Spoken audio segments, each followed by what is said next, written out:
नमस्कार दोस्तों, वेलकम है आपका आर के स्टडी टेक चैनल में। लास्ट लेक्चर में हमने शिफ्ट रिड्यूस पार्सिंग का एक एग्जांपल किया था टेबुलेशन मेथड से और हैंडल प्रूनिंग के बारे में डिस्कशन किया था। अब हम लेके आ रहे हैं आपको शिफ्ट रिड्यूस पार्सिंग का जो इम्प्लीमेंटेशन होता है वो हमारा कहाँ कहाँ पर होता है। सबसे पहला जो इम्प्लीमेंटेशन हम यूज़ करते हैं शिफ्ट रिड्यूस पार्सर को, वो आपका ऑपरेटर प्रेसिडेंस पार्सिंग में होता है, राइट। अब बात आती है ऑपरेटर प्रेसिडेंस पार्सिंग होती क्या है, that is called OPP, operator precedence parsing. ठीक है ना। दूसरा जो इसका इम्प्लीमेंटेशन है that is L R parsing, L R capital में L R parsing, that is very very most important in unit second, right. तो पहले हम ऑपरेटर प्रेसिडेंस पार्सिंग की बात करेंगे। Look at the screen. It can be used only with operator grammars.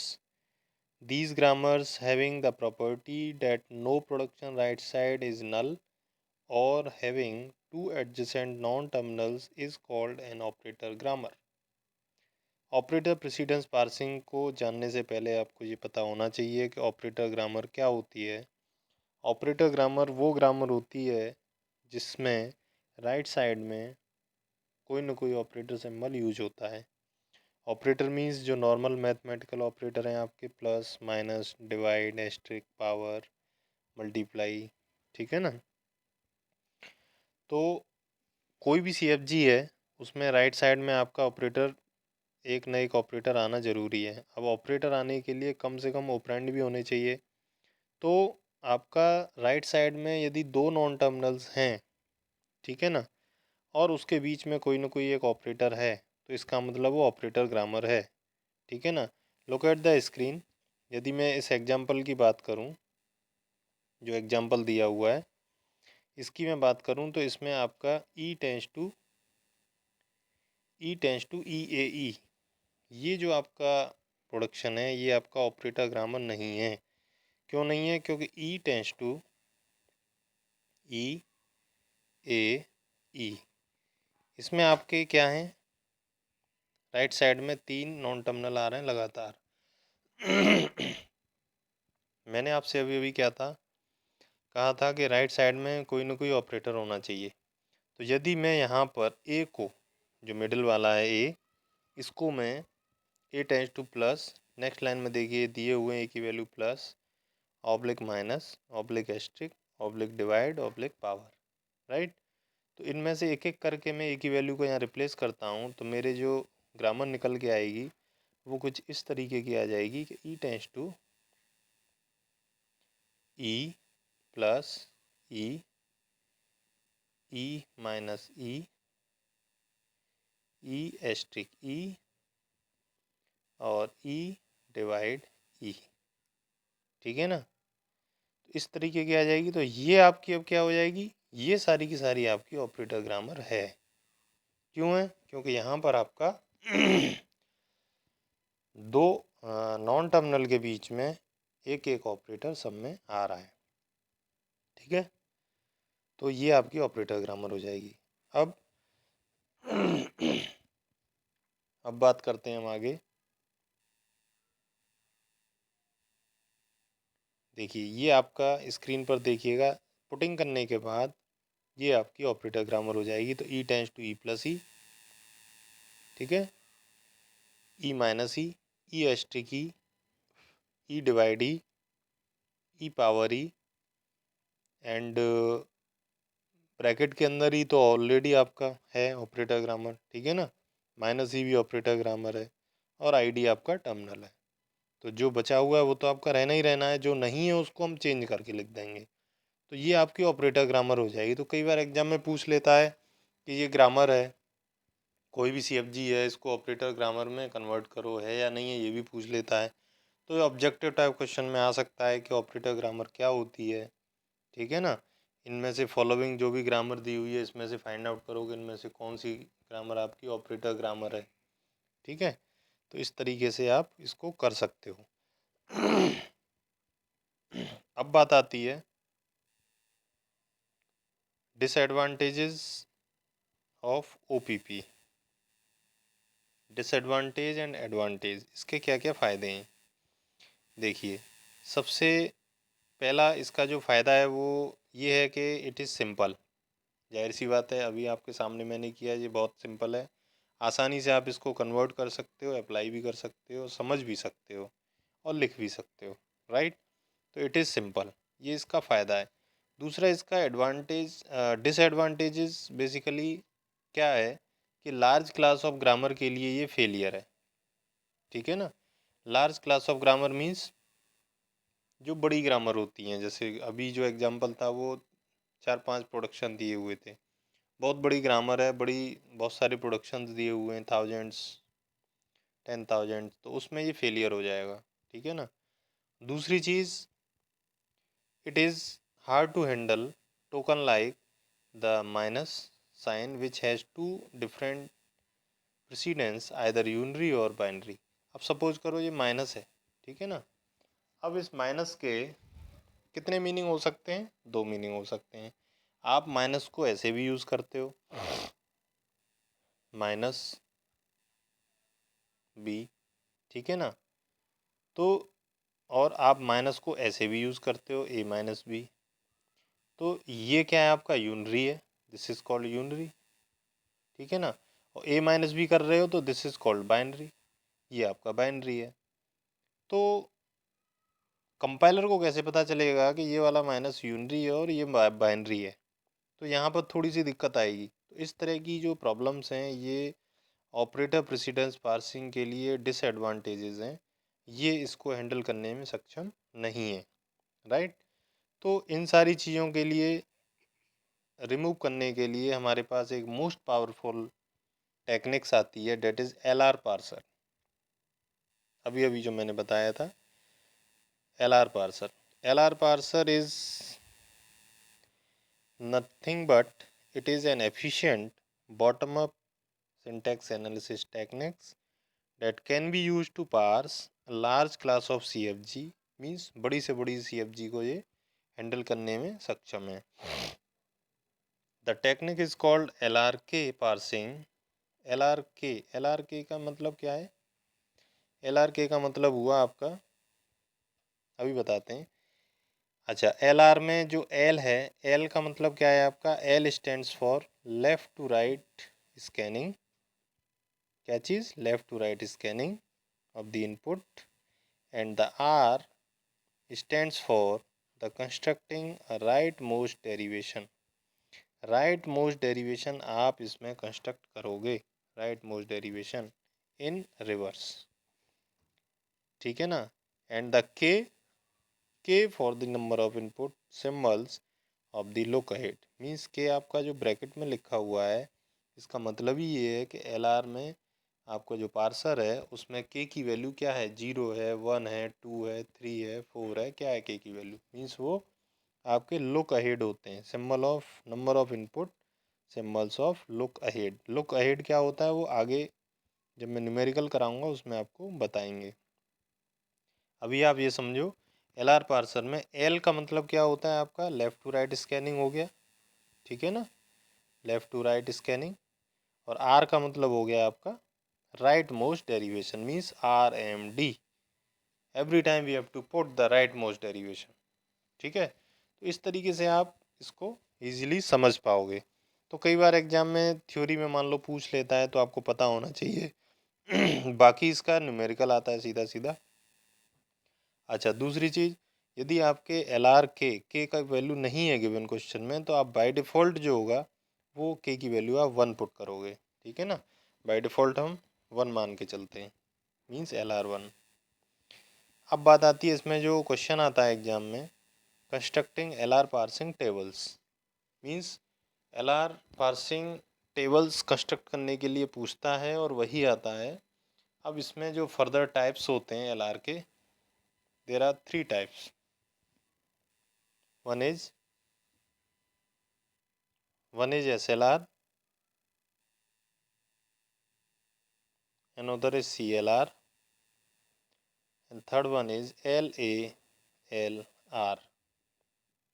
ठीक है ना। SLR, CLR and LALR, these are the 3 types of LR parser। 3 तरह का LR पार्सर होता है। SLR की फुल फॉर्म होती है simple LR, second one is CLR। CLR की फुल फॉर्म होती है canonical LR। Third one is LALR। LALR की फुल फॉर्म होती है लुक अहेड LR। LR का मतलब आपको अभी अभी मैंने बताया है, L stands for left to right scanning and R stands for right most derivation, right. तो ये आपके LR पार्सर के टाइप्स हो जाते हैं। अब हम बात करते हैं सबसे पहला, डेट इज SLR। तो ये हम देखते हैं constructing the SLR parsing tables. SLR parsing table बनाने के लिए हमें क्या पता होना चाहिए, ग्रामर, डेट इज CFG। तो सबसे पहले हमें ग्रामर गिवन होगी। चलिए हमने ग्रामर देख ली। ग्रामर दी हुई है E tends to E plus T, E tends to E plus T, E tends to T, T tends to T asterisk F, T tends to F, F tends to bracket में E and F tends to ID।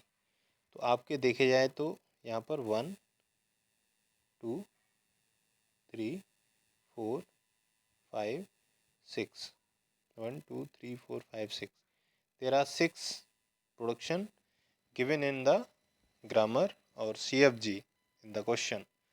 हमें क्या करना है, ये grammar given है, इसी तरीके से एग्जाम में क्वेश्चन आएगा। एक कोई भी एक ग्रामर के प्रोडक्शन दे देगा, बोलेगा SLR पार्सिंग से इसको सॉल्व कीजिए या SLR पार्सिंग टेबल कंस्ट्रक्ट कीजिए, राइट। तो हमें क्या करना है, अब इसकी SLR पार्सिंग टेबल बनानी है। सबसे पहले हम SLR पार्सिंग टेबल के लिए हम क्या करेंगे, first we generate the augmented grammar, ठीक है ना। सॉल्यूशन में सबसे पहला काम आपको क्या करना है, ऑगुमेंटेड ग्रामर बनानी है। जो भी गिवन क्वेश्चन है उसकी ऑगुमेंटेड ग्रामर क्रिएट करनी है। ऑगुमेंटेड ग्रामर क्या होती है, ऑगुमेंटेड ग्रामर होती है आपकी, जो भी ग्रामर आपकी गिवन है, means E tends to E plus T, E tends to T, T tends to T asterisk F, T tends to F, F tends to bracket में E and F tends to ID। ये जो 6 production given है, इन 6 के 6 production को हम दोबारा लिख लेंगे। और सबसे मोस्ट इम्पॉर्टेंट चीज़ इसमें, सबसे पहले ये जो 6 प्रोडक्शन मैंने लिखे यहाँ से लेके यहाँ तक, ये तो आपके 6 के 6 प्रोडक्शन गिवन है, ठीक है ना। ये जो ऊपर जो प्रोडक्शन मैंने ऐड किया है E dash tends to E, ये हमें अपनी तरफ से ऐड करना है, इसीलिए इसको हम ऑगुमेंटेड ग्रामर कहते हैं। ये हमने कैसे किया, जो भी हमारे ग्रामर का स्टार्ट सिंबल होगा, ग्रामर क्वेश्चन में देखिए, क्वेश्चन में ध्यान से देखो, ग्रामर की स्टार्टिंग कहाँ से हो रही है, E टेंस टू T, तो इसका मतलब E से स्टार्ट हो रहा है। स्टार्ट सिंबल ग्रामर का क्या है, E, E है। अब E है तो E पर ही आप डैश लगा दो, E dash tends to E लिख दो। अभी यहाँ पर यदि T से हो रहा होता तो हम T dash tends to T लिखते, S से हो रहा होता S dash tends to S लिख रहे होते, ठीक है ना। तो यहाँ पर E से हो रहा है स्टार्ट ग्रामर, तो हम E dash tends to E लिखेंगे, ठीक है। इतना आ गया समझ में। अब हम क्या करेंगे, इसकी नंबरिंग कर देंगे, 0 1 0 1 2 3 4 5 6, नंबरिंग कर दी। मीन्स यहाँ से लेके यहाँ तक कितने हो गए आपके प्रोडक्शन, टोटल 7, 0 से लेके 6 तक टोटल 7। 6 तो गिवन है, 1 हमने अपनी तरफ से ऑगुमेंटेड बनाने के लिए इसमें ऐड कर दिया है, ठीक। E dash tends to E। अब हम क्या करेंगे, अब देखो क्योंकि ये पार्सिंग है तो पार्सिंग हमारी 1 बाई 1 होगी, तो हम एरो के जस्ट बाद राइट साइड में हम क्या करेंगे, डॉट, ये वाला डॉट, ये जो हमने डॉट लगाए हैं, ये जो डॉट लगाए हैं ये हम डॉट पुट कर देंगे। सबसे पहले हम डॉट लगा देंगे, यहाँ पे जितने भी प्रोडक्शन गिवन है डॉट पुट कर देंगे। इतना काम करने के बाद ये मेरा क्या बन गया, ऑगुमेंटेड ग्रामर बन चुकी है। और इस पूरे के पूरे को मैं एक नाम दूंगा, नंबरिंग करूँगा, डेट इज़ I0। इसका नाम क्या है, I0। I0 means item number 0, ठीक है ना। I1 नहीं लोगे आप, आपको I0 ही लेना है, क्योंकि ये आपकी ऑगुमेंटेड ग्रामर है, इसीलिए हम इसको I0 लेंगे। अब हम क्या करेंगे, गो टू, अब हम 1 बाई 1 इसको पार्स करेंगे, ठीक है ना, और नए आइटम्स फाइंड आउट करेंगे। कैसे करेंगे हम, देखिए। अब मुझे क्या करना है, मेरा सबसे पहला टॉप से हम स्टार्टिंग करेंगे। सबसे पहला जो मेरा प्रोडक्शन है that is E dash tends to E, तो मैंने क्या किया, गो टू I0 मतलब ये वाला, और डॉट के जस्ट बाद की वैल्यू हमें देखनी है। डॉट के जस्ट बाद क्या है राइट साइड में, ई, इसीलिए मैंने क्या किया यहाँ पर ई लिखा। Go to I0, go to I0 comma E. इसका मतलब क्या हुआ, I0 वाले आइटम में ई को मुझे पार्स करना है। तो ई को मुझे पार्स करना है क्यों, क्योंकि डॉट के जस्ट बाद वाली वैल्यू को लेते हैं, तो जस्ट बाद एकदम क्या है ई, इसीलिए मैंने लिखा गो टू I0 ई। आ रहा है समझ में इतना, गो टू I0 ई। अब गो टू I0 ई, अब मेरे को देखना है कैसे होगा ये सॉल्व। अब मैं फिर इस वाली ग्रामर पर आऊँगा, पूरी की पूरी ग्रामर पर मैं नज़र डालूंगा यहाँ से लेके यहाँ तक। तो I0 ई, अब ई देखूंगा जहाँ जहाँ पर डॉट के जस्ट बाद ई है वो प्रोडक्शन मेरे पास हो जाएंगे। तो पहला मेरा डॉट के बाद ही एक तो यहीं पर है पहले वाले में, दूसरा मेरा डॉट के बाद ही यहाँ पर है। बाकी देखो यहाँ भी नहीं है, यहाँ भी नहीं है, यहाँ भी नहीं है, यहाँ भी नहीं है, और यहाँ भी नहीं है, कहीं भी नहीं है। ठीक है ना, तो आपका डॉट के जस्ट बाद ही केवल दो ही जगह पर है। तो यहाँ से मैं इसको क्या करूँगा, ये जो दो प्रोडक्शन है केवल इनकी पार्सिंग होगी। तो पार्सिंग का मतलब क्या हुआ, कब मानोगे कि पार्स हो जाएगी, मैं जब मानूंगा कि पार्स हो जाएगी जब ये जो डॉट है ये इसके जस्ट बाद यहाँ पर पहुँच जाएगा। ठीक है ना, तो ये क्या हो जाएगा, E dash tends to E dot. देखो यहाँ पे क्या था, डॉट ई था, डॉट को मैं राइट साइड में पहुँचा दूंगा तो इसका मतलब ये मेरी प्रोडक्शन पार्सिंग हो चुकी। ठीक है ना, तो E dash tends to E dot. इसी के बाद सेकंड वाला प्रोडक्शन हो जाएगा तुम्हारा E tends to E dot plus T. ध्यान से देखना, E dot plus T. E dot plus T कैसे हो जाएगा, ई के जस्ट बाद। ऐसा नहीं करोगे कि आप डॉट को एकदम लास्ट में टी के पहुंचा दोगे, नहीं, गलत हो जाएगा। हमें वन बाई वन करना है। मीन्स यदि कोई भी आपका मैथमेटिकल अल्फ़ाबेट है या फिर कोई भी ये सिंबल है या कुछ भी है, आप उसको एक एक करके राइट में शिफ्ट करोगे, किसको, डॉट प्रोडक्ट को। ठीक है, तो मैंने क्या किया, ई डॉट और ई प्लस डॉट टी। ठीक है ना, तो और कहीं भी यहाँ पर आपका यहाँ से लेके यहाँ तक कहीं भी डॉट के बाद ई नहीं है, यदि होता तो आप उसको भी यहाँ पर ले लेते। आगे समझ में इतना, ठीक है ना। तो ये जो दो प्रोडक्शन है आपके, ये आपके नए प्रोडक्शन जनरेट हुए और इसको मैं क्या नाम दूंगा, डेट इज I1, क्योंकि I0 तो मेरा पहला आइटम था। ठीक है ना, अब ये नया आइटम क्रिएट हुआ दो प्रोडक्शन के साथ, पार्सिंग के साथ, इसका नंबरिंग क्या दी मैंने, I1। ठीक है ना, दिस इज कॉल्ड I1। अब मैं आगे चलूँगा, अभी I0 ख़त्म नहीं हुआ है, I0 पर अभी केवल ई की बात करी है हमने। अब I0 पर हम क्या बात करेंगे, अब I0 पर हम क्या बात करेंगे, अब हम I0 पर बात करेंगे, I0 पर बात करेंगे हम टी की। ठीक है, I0 पर हम बात करेंगे टी की। हम टी की बात करते हैं I0 पर, तो go to I0 T. T क्यों किया, क्योंकि ई करने के बाद अब हमारे पास डॉट के बाद टी दो जगह पर आ रहा है। ठीक है ना, तो इसलिए हम यहाँ पर क्या करेंगे, गो टू I0 टी। तो I0 टी किया तो वही सेम, डॉट के बाद टी है, यहाँ भी डॉट के बाद टी है, और कहीं पर भी यहाँ से यहाँ तक नहीं है। ठीक, तो हम क्या करेंगे, ई टेंस टू टी डॉट, बिल्कुल ठीक है। उसके बाद फिर से इसको पार्स किया, सेकंड वाले को, इस वाले को, T tends to T dot asterisk F. तो ये आ गया आपका यहाँ से यहाँ पे टी डॉट एस्ट्रिक एफ, बिल्कुल सही है। आ गया समझ में, दोबारा रिपीट कर रहा हूँ, E tends to dot T, इसको मैंने पार्स किया तो E tends to T dot, T tends to dot T asterisk F, इसको पार्स किया तो T tends to T dot asterisk F. आ गया समझ में, और कोई भी डॉट के बाद टी यहाँ से यहाँ तक नहीं है, यहाँ से यहाँ तक नहीं है, तो मैं क्या करूँगा, इसको अब स्टॉप कर लेंगे। इसका मतलब हमारे पास जो टी की पार्सिंग हुई उसमें केवल और केवल कितने प्रोडक्शन आए, दो। अब मैंने क्या किया, इसको जो नंबरिंग दी वो मैंने नंबरिंग दे दी, डेट इज I2। ठीक है ना, अब हमारा टी की कहानी ख़त्म हो गई। अब हम बारी आती है इसके बाद F. T tends to dot F, एक एक करके करना है, एक एक करके ऊपर से लेके आप चलोगे नीचे तक। T tends to dot F, dot F की बात करें तो आपके पास डॉट एफ की बात करूं तो एफ एक ही प्रोडक्शन है डॉट के बाद एफ, ठीक है ना। तो आप उसको पार्स कर लोगे इजीली, कोई प्रॉब्लम नहीं है। तो T tends to F dot आ जाएगा और नंबरिंग हो जाएगी इसकी I3।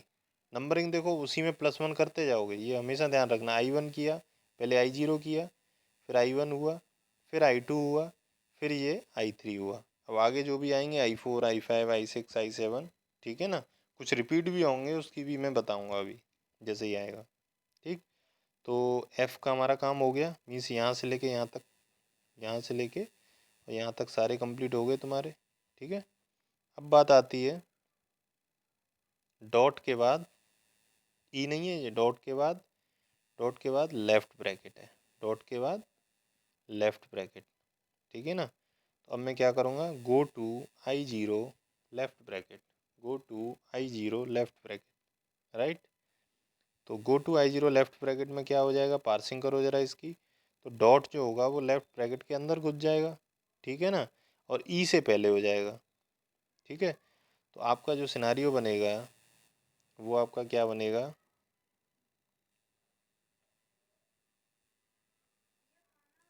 F tends to bracket dot E bracket close, ठीक है, इस तरीके से हो जाएगा। अब बात आती है कि इतना तो मैंने कर लिया, अब देखिए यहाँ पर एक और टेक्निक ऐड होती है छोटी सी, वो ये है कि जब भी हम डॉट की शिफ्टिंग करेंगे राइट में, मीन्स पार्सिंग चल रही होगी जो हम कर रहे हैं, और उस समय पर डॉट को शिफ्ट करते टाइम यदि डॉट के जस्ट बाद नॉन टर्मिनल आता है, non terminal means capital letter आता है, जस्ट बाद, ध्यान से सुनना, जस्ट बाद यदि कोई कैपिटल लेटर आता है तो उस कैपिटल लेटर के सारे प्रोडक्शन I0, इससे आइटम I0 से जो ऑगुमेंटेड है वहाँ से उठा के आप कॉपी पेस्ट करोगे, ये रूल है, ठीक है। तो यहाँ पर देखो ध्यान से, ब्रैकेट डॉट ई, तो डॉट के बाद आपका देखो ई आया और ई आपका नॉन टर्मिनल है, तो यहाँ पे मैंने लिखा हुआ है now copy of E from I0 से आप कॉपी करोगे। कॉपी का हमेशा ध्यान रखना, स्टूडेंट ज़्यादातर यहाँ पर गलती करते हैं, जो कॉपी करते हैं वो ई के कहीं से भी कर लेते हैं, कहीं से नहीं करनी कॉपी, आपको हमेशा और हमेशा कहाँ से करनी है, I0 से, बिगनिंग वाले से, ठीक है। तो ई के प्रोडक्शन कॉपी होंगे, तो ज़रा I0 दिखा देते हैं आपको, देखिए स्क्रीन पर I0 दिया हुआ है। ई के प्रोडक्शन कॉपी करने हैं तो ई टेंस टू आपका क्या है, E tends to dot E plus T, E tends to dot T. तो मैंने क्या किया यहाँ पर, E tends to dot E plus T और ई टेंस टू टी, ये कॉपी हो गया। अब देखो, अब जब हमने ई को कॉपी किया तो यहाँ पर टी आ रहा है, टी आ रहा है कि नहीं आ रहा है, डॉट के बाद टी, ठीक है ना, डॉट के बाद टी आ रहा है। तो ये जो डॉट के बाद टी आ रहा है, अब मैं क्या करूँगा, टी के कॉपी होंगे, तो टी के कॉपी हो जाएंगे आपके ये वाले, ये और ये, T tends to dot T stick F, T tends to dot F, ठीक है। अब जब टी के कॉपी किए तो डॉट के बाद क्या आ रहा है, एफ, तो एफ के भी यहाँ से कॉपी होंगे, F tends to dot bracket में E, F tends to I D, इसका मतलब सारी ग्रामर उठ के यहाँ पर पेस्ट हो चुकी है। तो यहाँ से लेके यहाँ तक आपका पूरा का पूरा ये आपका जो होगा, यहाँ से लेके यहाँ तक ये आपका पूरा का पूरा एक आइटम हो जाएगा, डेट इज़ I4। I3 तक तो हम कर चुके थे पहले, दिस इज़ I4, ठीक है ना। तो इस तरीके से हम आइटम I4 निकाल लेंगे, इसी तरीके से हम I0 पर ID करेंगे फिर, और इसके बाद में आपका F tends to ID dot हो जाएगा, ये आपका आइटम I5 हो जाएगा, ठीक है ना। इस तरीके से हम करते जाएंगे और करते करते धीरे धीरे, और इसके बाद में I0 आपका कंप्लीट हो जाएगा पूरा, क्योंकि I0 के अंदर हमारे ID तक थे, ये हमारे कंप्लीट हो जाएंगे। I0 से जो नए आइटम बने that is I1 I2 I3 I4 I5, right. इसके बाद में हम I1 के पास आएंगे। I1 में देखेंगे कि जो डॉट है फर्स्ट वाले में वो ऑलरेडी लास्ट में पहुंच चुका है, ये वाला। इसको हम पार्सिंग करेंगे नहीं क्योंकि ये पार्सिंग हो चुकी। देखो हमारा जो टारगेट है वो ये है कि ये जितने भी ये प्रोडक्शन हैं बिगनिंग में, इन सारे प्रोडक्शन के लास्ट में, एंड में यहाँ पर डॉट होना चाहिए। एंड मीन्स एकदम लास्ट में, बिल्कुल लास्ट में डॉट होना चाहिए। ये हमारा टारगेट है। तो आपका एक में तो एंड में पहुंच चुका, ठीक है। तो इसका मतलब ये I1 कंप्लीट नहीं हुआ, I1 का एक प्रोडक्शन कंप्लीट हुआ है, दूसरा तो अभी बचा हुआ है ना, ठीक है ना। तो हम क्या करेंगे, गो टू I1, इस वाले को लेंगे तो यहाँ डॉट के बाद क्या है, प्लस। तो गो टू I1 प्लस। अब हम लेंगे आगे गो टू I1 प्लस। देखो गो टू I1 प्लस लिया, गो टू I1 प्लस लिया तो मैंने क्या किया यहाँ पर, E tends to E plus dot T, ये हो जाएगा आपका production. E tends to E plus dot T. अब देखिए यहाँ पर वही इंटरेस्टिंग चीज़ आती है हमारी, E tends to E plus dot T आ गया, ठीक है, इतना आ गया। अब वही चीज़ आई जो अभी अभी मैंने बताई थी I4 में, ध्यान करो। डॉट के बाद क्या आया, कैपिटल। कैपिटल आया तो हम कॉपी करेंगे किसके प्रोडक्शन, टी के प्रोडक्शन। कहाँ से, I0 से। तो I0 से उठाए मैंने टी के दोनों प्रोडक्शन यहाँ पर लिख के, फिर टी लिखा तो एफ आया तो मैंने एफ के प्रोडक्शन दोनों लिख के उठा के, तो यहाँ से लेके यहाँ तक का ये आपका आइटम नंबर हो जाएगा I6, ठीक है। इसी तरीके से मैं, अब मेरा I1 कंप्लीट हो गया, तो I1 के बाद अब मैं क्या करूँगा, I2 पर जाऊँगा। I2 में हमारा एक ऑलरेडी कंप्लीट है, तो I2 में हम एस्ट्रिक की बात करेंगे। तो go to I2 asterisk, go to I2 asterisk, I2 asterisk करेंगे तो वही डॉट के बाद F आया तो F के प्रोडक्शन कॉपी होंगे, तो ये हमारा I7 हो जाएगा। इसके बाद में I2 कंप्लीट, फिर हम I3 की तरफ मूव करेंगे। I3 ऑलरेडी कंप्लीट है। इसके बाद I4 की बात करेंगे, राइट। I4 में हम सबसे पहले E की बात करेंगे, ठीक है ना। तो F टेंस टू I4 में E, F tends to bracket E dot close bracket, ठीक है ना। और E tends to E plus dot E dot plus T. तो ये आपका I4 हो जाएगा। सॉरी, I कहाँ तक हो गया था, I7 तक हो गया ना। This is your I8। Now I6T में I9 मिलेगा, ठीक है ना। अच्छा, रिपीट की कहानी क्या होगी, रिपीट में बता देता हूँ आपको। जैसे हम I4 में टी गए, यहाँ पे देखो, जैसे हम I4 में टी चलेंगे। I4 में जब टी चलेंगे तो हमारे क्या मिलेंगे, E tends to T dot and T tends to T dot asterisk F। तो ये हमारा ऑलरेडी पहले हो चुका है, मीन्स यही सेम फोटो कॉपी, बिल्कुल जीरोक्स कॉपी, बिल्कुल same production, same format, same dot की पोजीशन, सब कुछ पहले आ चुकी है। किस में आ चुकी है, I2 में। देखो ध्यान से देखते हैं I2 में, ये रही E tends to T dot, T tends to T dot asterisk F, E tends to T dot, T tends to T dot asterisk F, ठीक है। तो सेम हूबहू बिल्कुल, मतलब ये नहीं है कि एक प्रोडक्शन मैच कर रहा है तो आप उसको कॉपी मान लो, नहीं। सारा का सारा, यदि 4 प्रोडक्शन है तो 4 के चारों बिल्कुल एग्जैक्ट फोटो स्टेट होने चाहिए। मैंने क्या कहा, फोटो स्टेट, डॉट का भी फर्क नहीं होगा। यदि ऐसा है, फोटो स्टेट है, तो आप उसको वही नंबर दोगे जो उसकी प्रीवियस वाली कॉपी में नंबरिंग है। जैसे वो I2 थी तो इसको मैंने I2 दिया और इसको आप सर्कल कर दोगे, ठीक है ना। तो ये आपका रिपीटेड में आ जाएगा। इसी तरीके से आगे I6 I4 F, I6 left bracket, I4 left bracket, I6 ID, I7 F। इसी तरीके से आप करते जाओगे, करते करते करते आपका लास्ट में I11 तक यहाँ पर आइटम आपके फाइंड आउट होंगे, ठीक है ना। तो इस तरीके से हम पहले आइटम, सेट ऑफ आइटम्स निकालना आप सीखिए कि सेट ऑफ आइटम्स कोई भी ग्रामर दी हो तो SLR से हम आइटम्स कैसे फाइंड आउट करते हैं गो टू चलने के बाद। इसके बाद आगे की वीडियो लेक्चर में हम इसी क्वेश्चन को आगे कंटिन्यू करेंगे। अभी ये क्वेश्चन कंप्लीट नहीं हुआ है, 50% अभी हुआ है। इसके बाद अभी इसका डायग्राम बनेगा, देन पार्सिंग टेबल बनेगी, उसमें एंट्री होंगी, वहाँ तक आपको ये करना है। ठीक है ना। वीडियो को लाइक करिएगा, कमेंट करिएगा और शेयर करिएगा ताकि और भी स्टूडेंट्स इसको समझ सकें, ठीक है ना। और यदि आपको कोई प्रॉब्लम है समझने में, इसमें कोई कठिनाई आ रही है, तो आप मुझे कमेंट करके बता सकते हैं या फिर मेरे को आप मेल भी कर सकते हैं, ठीक है। Thank you.